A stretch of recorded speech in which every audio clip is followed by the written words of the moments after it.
ನಮ್ಮ ಪಕ್ಷದವ್ರು ಯಾರು ಹೇಳಿದ್ರೆ ಮಾತು ಬೇರೆ, ನಮ್ಮ ಪಕ್ಷದವರು ಯಾರು ಹೇಳಿದ್ರೆ ಅದ್ರ ಬಗ್ಗೆ ನಾವು ಏನಾರ ಹೇಳ್ಬೋದಿತ್ತು.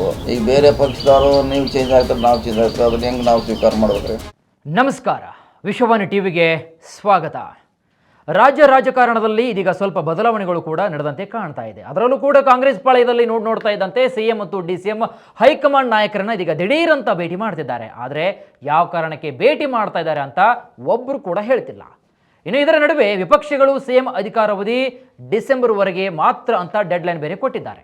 ಇನ್ನು ಮತ್ತೊಂದು ಕಡೆಗೆ ಇದೇ ಡಿಸಿಎಂ ಡಿ ಕೆ ಶಿವಕುಮಾರ್ ಬಹಿರಂಗ ಹೇಳಿಕೆಯನ್ನು ನೀಡದೆ ಮುಂದಿನ ಭವಿಷ್ಯವನ್ನ ಬಲ್ಲವರು ಯಾರಂತ ಸ್ಟೇಟ್ಮೆಂಟ್ ಬೇರೆ ಕೊಡ್ತಿದ್ದಾರೆ. ಹೀಗಿರಬೇಕಾದ್ರೆ ಕಳೆದ 1 ವರ್ಷದಿಂದ ಬೂದಿ ಮುಚ್ಚಿದ ಕೆಂಡದಂತಿದಂತಹ ದಲಿತ ಸಿಎಂ ಕೂಗು ಇದೀಗ ಮತ್ತೆ ಮುನ್ನೆಲೆಗೆ ಬಂದಿದೆ.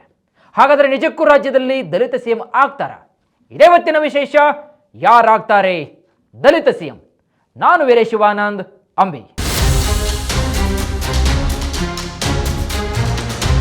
ನಮ್ಮ ಪಕ್ಷದವ್ರು ಯಾರು ಹೇಳಿದ್ರೆ ಮಾತು ಬೇರೆ, ನಮ್ಮ ಪಕ್ಷದವರು ಯಾರು ಹೇಳಿದ್ರೆ ಅದ್ರ ಬಗ್ಗೆ ನಾವು ಏನಾರ ಹೇಳ್ಬೋದಿತ್ತು. ಈಗ ಬೇರೆ ಪಕ್ಷದವರು ನೀವು ಚೇಂಜ್ ಆಗ್ತಾರೆ, ನಾವು ಚೇಂಜ್ ಆಗ್ತಾರೆ, ಅದನ್ನ ಹೆಂಗೆ ನಾವು ಸ್ವೀಕಾರ ಮಾಡ್ಬೇಕ್ರಿ? ವೀಕ್ಷಕರೇ, ರಾಜ್ಯ ಕಾಂಗ್ರೆಸ್ ಪಾಳ್ಯದಲ್ಲಿ ಎದ್ದಿದಂತಹ 50-50 ಮೀನ್ಸ್ 55 ಅನುಪಾತದಲ್ಲಿ ಮುಖ್ಯಮಂತ್ರಿ ಸ್ಥಾನದ ಅಧಿಕಾರದ ಹಂಚಿಕೆ ಬಗ್ಗೆ ಸಾಕಷ್ಟು ಮಾತುಗಳು ಕೂಡ ಕೇಳಿ ಬರ್ತಿದ್ವು.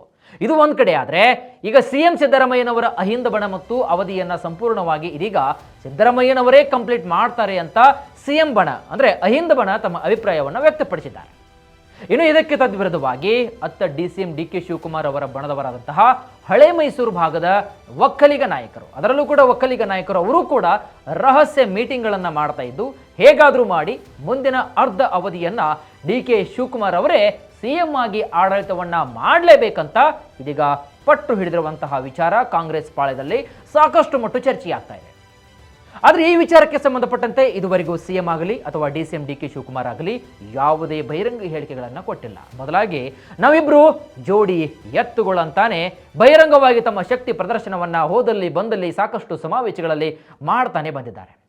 ಆದರೆ ಸಿಎಂ ಸ್ಥಾನದ ಬಗ್ಗೆ ಮಾಧ್ಯಮದವರು ಕೇಳಿರ್ತಕ್ಕಂತಹ ಪ್ರಶ್ನೆ ಮಾಡಿದಾಗ ಇಲ್ಲಿ ಡಿ ಕೆ ಶಿವಕುಮಾರ್ ಅವರು ಆ ಸಮಯ ಬರಲಿ ನೋಡೋಣ ಹೀಗಂತ ಸ್ಮೈಲ್ ಮಾಡ್ತಾ ಇದ್ದಾರೆ. ಹಾಗೆ ಸೈಲೆಂಟ್ ಆಗಿ ಸ್ಟೇಟ್ಮೆಂಟ್ ಕೂಡ ಕೊಡ್ತಾ ಇದ್ದಾರೆ. ಹೀಗೆ ಉತ್ತರವನ್ನು ನೀಡುತ್ತಿರೋದು ನೋಡಿದ್ರೆ ಕಾಂಗ್ರೆಸ್ ಪಾಳ್ಯದಲ್ಲಿ ಏನಾದರೂ ಬಹುದೊಡ್ಡ ಬದಲಾವಣೆ ಆಗುವ ಸಾಧ್ಯತೆ ಇದೆಯಾ ಎಂಬ ಮಾತುಗಳು ಕೂಡ ಇದೀಗ ರಾಜ್ಯ ಕಾಂಗ್ರೆಸ್ ಪಾಳ್ಯದಲ್ಲಿ ಕೇಳಿ ಬರ್ತಿವೆ. ಆದರೆ ಈ ಎಲ್ಲಾ ಬೆಳವಣಿಗೆಗಳ ನಡುವೆ ಇದೀಗ ಬೂದಿ ಮುಚ್ಚಿದ ಕೆಂಡದಂತಿದಂತಹ ಆ ಸುದ್ದಿ ಒಂದು ಇದೀಗ ಸ್ಫೋಟವಾಗಿಯೇ ಬಿಟ್ಟಿದೆ. ಆ ವಿಚಾರ ಯಾವುದಪ್ಪ ಅಂತಂದ್ರ ಅದೇ ದಲಿತ ಮುಖ್ಯಮಂತ್ರಿ ಪ್ರಸ್ತಾವನೆ.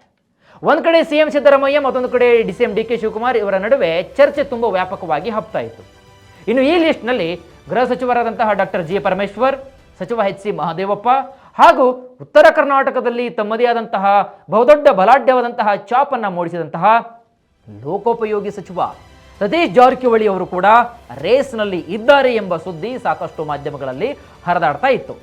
ಆದರೆ ಈ ವಿಷಯಕ್ಕೆ ಸಚಿವ ಸತೀಶ್ ಜಾರಕಿಹೊಳಿ ಅವರೇ ಇದೀಗ ಬಹಳ ಸ್ಪಷ್ಟವಾದಂತಹ ಒಂದು ಕ್ಲಾರಿಟಿಯನ್ನ ಕೊಟ್ಟಿದ್ದಾರೆ. ದಲಿತ ಮುಖ್ಯಮಂತ್ರಿ ಪ್ರಸ್ತಾವನೆಗೆ ಫುಲ್ ಸ್ಟಾಪ್ ಹಾಕಲಾಗಿದ್ದು ಸದ್ಯ ಆ ವಿಷಯದ ಕುರಿತು ಚರ್ಚೆ ಇಲ್ಲ ಅಂತ ಸ್ಪಷ್ಟನೆ ನೀಡಿದ್ದಾರೆ ಜಾರಕಿಹೊಳಿ. ಕಲಬುರಗಿಯಲ್ಲಿ ಮಾತನಾಡಿರ್ತಕ್ಕಂತಹ ಜಾರಕಿಹೊಳಿ ಅವರು ದಲಿತ ಸಿಎಂ ವಿಚಾರಕ್ಕೆ ಕಳೆದ 1 ವರ್ಷದಿಂದ ಫುಲ್ ಸ್ಟಾಪ್ ಬಿದ್ದಿದೆ. ಈ ಅವಧಿಯಲ್ಲಿ ಆ ಬಗ್ಗೆ ಚರ್ಚೆಯೇ ಇಲ್ಲ. ಹಾಗಾಗಿ ಮುಂದಿನ ಅವಧಿಯಲ್ಲಿ ನೋಡೋಣ ಎಂತಕ್ಕಂತಹ ಮೂಲಕ ಮುಂದಿನ ವಿಧಾನಸಭಾ ಚುನಾವಣೆ ಬಳಿಕ ಮತ್ತೆ ದಲಿತ ಸಿಎಂ ಕೂಗು ಈಗ ಎತ್ತುವಂತಹ ಕುರಿತು ಮುನ್ಸೂಚನೆಯನ್ನು ನೀಡಿದ್ದಾರೆ ಸಚಿವ ಜಾರಕಿಹೊಳಿ ಅವರು. ಇನ್ನು ಇದೇ ವೇಳೆ ಮಾಧ್ಯಮದವರು ಪ್ರಶ್ನೆಯನ್ನ ಮಾಡಿದ್ದು, ಸರ್ ಮೊನ್ನೆ ಮೈಸೂರಿನಲ್ಲಿ ಬಿಜೆಪಿ ಎಂಎಲ್ಸಿ ಎಚ್ ವಿಶ್ವನಾಥ್ ಅವರು ಸೆಪ್ಟೆಂಬರ್ನಲ್ಲಿ ಸಿಎಂ ಬದಲಾವಣೆ ಖಂಡಿತ ಆಗೇ ಆಗುತ್ತೆ ಅಂತ ಬಹಳ ಸ್ಪಷ್ಟವಾಗಿ ಹೇಳಿದ್ದಾರೆ, ಇದಕ್ಕೇನು ಹೇಳ್ತೀರಿ ಅಂತ ಹೇಳಿದರು. ಇನ್ನು ಇದಕ್ಕೆ ಉತ್ತರವನ್ನು ನೀಡಿರ್ತಕ್ಕಂತಹ ಸತೀಶ್ ಜಾರಕಿಹೊಳಿ ಅವರು, ನೋಡಿ ಅವರ ಪಕ್ಷ ಬೇರೆ ನಮ್ಮ ಪಕ್ಷ ಬೇರೆ, ಅವರ ಸಿದ್ಧಾಂತ ಬೇರೆ ನಮ್ಮ ಸಿದ್ಧಾಂತ ಬೇರೆ, ಹಾಗಾಗಿ ಅವ್ರ ಹೇಳಿಕೆಗೆ ನಾನು ಯಾಕೆ ಉತ್ತರವನ್ನು ಕೊಡಬೇಕು ಹೀಗಂತ ತಿರುಗೇಟು ನೀಡಿದ್ದಾರೆ ವಿಪಕ್ಷ ನಾಯಕರಿಗೆ. ಹಳೆದಾಯ್ತು ಸುದ್ದಿ, ಅದು 3 ದಿವಸ ಹಿಂದಿನ ಸುದ್ದಿ. ಈಗ ಅವ್ರು ನಮ್ಮ ಪಕ್ಷದಾಗಿಲ್ಲ, ಇನ್ನ ಪಕ್ಷದವ್ರು ಅವ್ರ ಹೇಳಿ ಇನ್ನು ನಮ್ಮ ಪಕ್ಷದವ್ರು ಯಾರು ಹೇಳಿದ್ರೆ ಮಾತು ಬೇರೆ, ನಮ್ಮ ಪಕ್ಷದವರು ಯಾರು ಹೇಳಿದ್ರೆ ಅದ್ರ ಬಗ್ಗೆ ನಾವು ಏನಾರ ಹೇಳ್ಬೋದಿತ್ತು. ಈಗ ಬೇರೆ ಪಕ್ಷದವರು ನೀವು ಚೇಂಜ್ ಆಗ್ತಾರೆ, ನಾವು ಚೇಂಜ್ ಆಗ್ತಾರೆ, ಅದನ್ನ ಹೆಂಗೆ ನಾವು ಸ್ವೀಕಾರ ಮಾಡ್ಬೇಕ್ರಿ? ಅದು ಪ್ರಶ್ನೆ ಉದ್ಭವಿಸಲ್ಲ. ಅವ್ರು ಹೇಳಿರ್ಬೋದು, ಅವ್ರ ವಿಚಾರ ಅವ್ರು ತಿಳಿದು ಹೇಳಿರ್ಬೋದು, ಇಲ್ಲ ಅಂತ ಹೇಳಲಿಕ್ಕಾಗಲ್ಲ. ಅದು ನಮ್ಮ ಪಕ್ಷಕ್ಕೆ ಸಂಬಂಧಪಟ್ಟ ವಿಚಾರ. ಇನ್ನು ಗ್ಯಾರಂಟಿ ಯೋಜನೆ ಸಮರ್ಪಕವಾಗಿ ಅನುಷ್ಠಾನಕ್ಕೆ ತರ್ತಾ ಇಲ್ಲ ಎಂತಕ್ಕಂತಹ ಬಿಜೆಪಿ ಆರೋಪಕ್ಕೆ ತಿರುಗೇಟು ನೀಡಿರತಕ್ಕಂತಹ ಸಚಿವ ಸತೀಶ್ ಜಾರಕಿಹೊಳಿ ಅವರು ಬಿಜೆಪಿಯವರು ಕಳೆದ 2 ವರ್ಷಗಳಿಂದ ಇದನ್ನೇ ಹೇಳ್ಕೊಂಡು ಬಂದಿದ್ದಾರೆ. ನಾಯಿ ಬಾಲ ಯಾವತ್ತಿದ್ರೂ ಡೊಂಕೆ. ಹಾಗಾಗಿ ಬರುವಂತಹ 2 ವರ್ಷ ಸಹ ಇದನ್ನೇ ಹೇಳಿಕೊಂಡು ಬಂದಿದ್ದಾರೆ. ಆದರೆ ರಾಜ್ಯದಲ್ಲಿ ಯಾವುದೇ ಅಭಿವೃದ್ಧಿ ಕೆಲಸ ಮಾತ್ರ ನಿಂತಿಲ್ಲ. ಹಾಗಾದರೆ ಒಂದು ವೇಳೆ ನಿಂತಿದ್ರೆ ನಮಗೆ ಕೊಡಿ, ನಾವು ಅದನ್ನು ಮತ್ತೆ ಚರ್ಚೆಗೆ ತರ್ತೀವಿ. ಇನ್ನು ಗ್ಯಾರಂಟಿ ಯೋಜನೆಗಳ ಜೊತೆಗೆ ಇತರ ಅಭಿವೃದ್ಧಿ ಕೆಲಸಗಳೂ ಕೂಡ ಅತ್ಯಂತ ಸಮರ್ಪಕವಾಗಿ ನಡೀತಾ ಇವೆ. ನೀವು ಹಿಂದಿನ ಬೊಮ್ಮಾಯಿ ಸರ್ಕಾರದ ಬಜೆಟ್ಗೂ ಹಾಗೂ ನಮ್ಮ ಸರ್ಕಾರದ ಇಂದಿನ ಬಜೆಟ್ಗೂ ಕಂಪೇರ್ ಮಾಡಿ ನೋಡಿ, ನಿಮಗೆ ಗೊತ್ತಾಗುತ್ತೆ ಯಾವ ಸರ್ಕಾರ ಅತ್ಯಂತ ಸ್ಪಷ್ಟವಾಗಿ ಹಾಗೂ ಸಮಾಜಮುಖವಾಗಿ ಜನಪರ ಕಾಳಜಿಯನ್ನು ವಹಿಸಿ ಕೆಲಸವನ್ನು ಮಾಡ್ತಾ ಇದೆ ಅಂತ ಟಾಂಗ್ ಕೊಟ್ಟಿದ್ದಾರೆ ವಿಪಕ್ಷ ನಾಯಕರಿಗೆ ಸಚಿವ ಸತೀಶ್ ಜಾರಕಿಹೊಳಿ ಅವರು. ಜನರು ದುಡ್ಡೇ ವೇಸ್ಟ್ ಆಗುತ್ತಲ್ಲ, ಜನರ ಗಣತಿ ಮಾಡಲಿಕ್ಕೆ. ನೋಡಿ ಹಂಗೆ ನೋಡ್ರೆ ಕೋವಿಡ್ದಾಗ ಎಷ್ಟು ಲಾಸ್ ಆಯಿತು. ಅಲ್ಲ ಈ ಕೋವಿಡ್ ಅಲ್ಲ ಅದೇ ನೀವು ಹೇಳಿಲ್ಲ, ಕೋವಿಡ್ದಾಗ 2,000 3,000 ಕೋಟಿ ಹೋಯ್ತು. ಅದನ್ನ ಯಾರು ಮಾತಾಡೋದಿಲ್ಲ. BJP ಸರ್ಕಾರದಲ್ಲಿ ಅನಾವಶ್ಯಕ ಎಷ್ಟೋ ಮಾಡಿದರು. ಓಕೆ, ಇದು ಯಾರಿಗೋಸ್ಕರ ಮಾಡ್ತಾ ಇದ್ದೀರಿ? ಇದು ಈಗ ಯಾರೋ ರಾಜ್ಯದ ಜನರಿಗೋಸ್ಕರ ಮಾಡ್ತಾಯಿದ್ದೀವಿ. ಇಲ್ಲಿ ದುಡ್ಡಿನ ಪ್ರಶ್ನೆ ಬರೋದಿಲ್ಲ. ಯಾಕಂದರೆ ಅವ್ರನಿಗೆ ನೀವು ಅಸಮಾಧಾನ ಮಾಡಿ ಜಾರಿ ಮಾಡಿದ್ರೆ ಏನೋ ಅರ್ಥ ಇಲ್ಲ.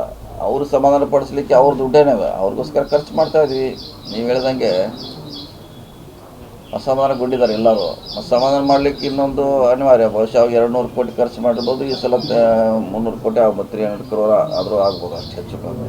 ಇನ್ನು ರಾಜ್ಯದಲ್ಲಿ ಜಾತಿ ಗಣತಿ ತಕ್ಷಣ ಜಾರಿಗೆ ಮಾಡುವಂತಹ ವಿಚಾರ ಇಲ್ಲ, ಯಾಕಂದರೆ ಅದಕ್ಕೆ ಸಮಯ ತೆಗೆದುಕೊಳ್ಳುತ್ತೆ. ಇನ್ನು ಸೂಕ್ಷ್ಮ ವಿಚಾರ ಇದು ಆಗಿದ್ದರಿಂದ ಈ ವಿಚಾರದಲ್ಲಿ ಇನ್ನೂ ಕೂಡ ಸರಿಯಾಗಿ ನಿರ್ಧಾರ ಆಗಿಲ್ಲ ಅಂತ ಲೋಕೋಪಯೋಗಿ ಸಚಿವ ಸತೀಶ್ ಜಾರಕಿಹೊಳಿ ಅವರು ಸ್ಪಷ್ಟನೆಯನ್ನು ಕೊಟ್ಟಿದ್ದಾರೆ ಜಾತಿ ಗಣತಿ ಬಗ್ಗೆ. ಅರಕಲಗೂಡಿನಲ್ಲಿ ನಡೀತಾ ಇರತಕ್ಕಂತಹ ಜೈಭೀಮ್ ಕಪ್ ಪಂದ್ಯಾವಳಿ ಉದ್ಘಾಟನೆಗೆ ಆಗಮಿಸಿರತಕ್ಕಂತಹ ಸತೀಶ್ ಜಾರಕಿಹೊಳಿ ಅವರು ಈ ವೇಳೆ ಮಾಧ್ಯಮದರ ಜೊತೆಗೆ ಮಾತನಾಡಿರತಕ್ಕಂತಹ ಇವರು ರಾಜ್ಯದಲ್ಲಿ ಜಾತಿ ಗಣತಿ ವಿಚಾರಕ್ಕೆ ಪ್ರತಿಕ್ರಿಯಿಸಿದ್ದಾರೆ. ಇದು ತಕ್ಷಣ ಮಾಡ್ತಕ್ಕಂತಹ ವಿಚಾರ ಅಲ್ಲ, ಟೈಮ್ ತೆಗೆದುಕೊಳ್ಳುತ್ತೆ. ಬಹಳಷ್ಟು ಸಭೆಗಳು ಆಗೋದಿದೆ, ಇದಕ್ಕೆ ಟೈಮ್ ಬೇಕು. ಈಗಲೇ ನಿರ್ಧಾರವನ್ನು ತೆಗೆದುಕೊಳ್ಳುವಂತಿಲ್ಲ. ಮನೆಗೆ ಹೋಗಿ ಸಹಿಯನ್ನು ಮಾಡಿಸಿದ್ದಾರೆ ಅಧಿಕಾರಿಗಳು.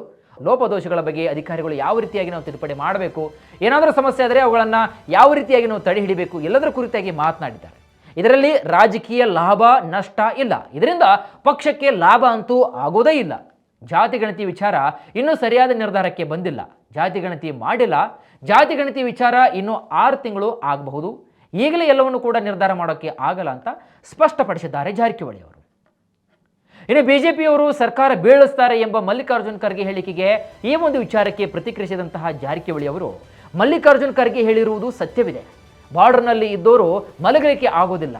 ಡೇ 1 ಸರ್ಕಾರ ಬೀಳಿಸಲೇಬೇಕಂತ ಪಣ ತೊಟ್ಟಿದ್ದಾರೆ. ಆದರೆ ನಾವು ಹುಷಾರಾಗಿರಬೇಕು, ಯಾವುದೇ ಕಾರಣಕ್ಕೂ ಕೂಡ CM ಕುರ್ಚಿ ಅಲ್ಲಾಡೋಕೆ ನಾವು ಬಿಡಲ್ಲ ಅಂತ ಸ್ಪಷ್ಟನೆ ನೀಡಿದ್ದಾರೆ ಜಾರಕಿಹೊಳಿ. ಆ ಸಂದರ್ಭ ಈಗಿಲ್ಲಲ್ಲ, ಅದನ್ನು ಚರ್ಚೆ ಮಾಡೋವಂಥ ಸಂದರ್ಭ ಈಗಿಲ್ಲ. ಅದು 3,000 ಕೊಡಬೇಕು, 10,000 ಕೊಡಬೇಕು, 5,000 ಕೊಡಬೇಕು, ಬಂದಾಗ ನೋಡೋಣ. ಅದು ಈಗ ಪ್ರಶ್ನೆ ಇಲ್ಲ. ಇನ್ನು 3 ವರ್ಷ ನಾವು ಈ ಗ್ಯಾರಂಟಿ ಮುಂದುವರಿಸ್ತೀವಿ, ಅಷ್ಟು ಮಾತ್ರ ಹೇಳಬಲ್ಲಿದೆ.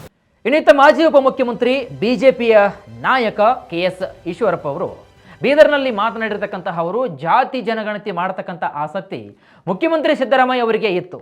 ಅದಕ್ಕಾಗಿಯೇ 165 ಕೋಟಿ ರೂಪಾಯಿಯನ್ನು ಬಿಡುಗಡೆ ಮಾಡಿ 1.50 ಲಕ್ಷ ಶಿಕ್ಷಕರನ್ನ ಓಡಾಡಿಸಿ ಜಾತಿ ಜನಗಣತಿ ವರದಿಯನ್ನು ಕೂಡ ತಯಾರಿಸಿದರು.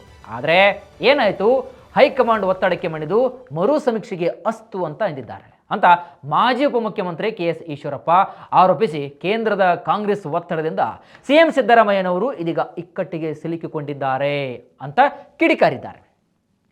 ಜಾತಿ ಜನಗಣತಿ ವರದಿಗೆ ಕೆಲ ವ್ಯಕ್ತಿಗಳು ಮಾತ್ರ ವಿರೋಧವನ್ನು ವ್ಯಕ್ತಪಡಿಸ್ತಾ ಇದ್ದಾರೆ. CM ಕುರ್ಚಿ ಕಳೆದುಕೊಳ್ತಕ್ಕಂತಹ ಆತಂಕದಲ್ಲಿ ಜಾತಿ ಜನಗಣತಿಯನ್ನು CM ಸಿದ್ದರಾಮಯ್ಯನವರು ಸದ್ಯಕ್ಕೆ ಮಾಡಲ್ಲ. 9 ವರ್ಷದಲ್ಲಿ ಮಾಡದೇ ಇರೋದಂತಹ ಕೆಲಸವನ್ನು ಕೇವಲ ಒಂದು 30 ಅಥವಾ ಒಂದು 30 ದಿನ ಆಗಿರಬಹುದು ಅಥವಾ ಒಂದು 90 ದಿನಗಳಲ್ಲಿ ಮಾಡಲಿಕ್ಕೆ ಸಾಧ್ಯನಾ? ಮಾಡೋದೇ ಇಲ್ಲ. ಹೀಗಂತ ಪ್ರಶ್ನೆಯನ್ನು ಮಾಡಿದ್ದಾರೆ CM ಸಿದ್ದರಾಮಯ್ಯನವರಿಗೆ KS ಈಶ್ವರಪ್ಪನವರು.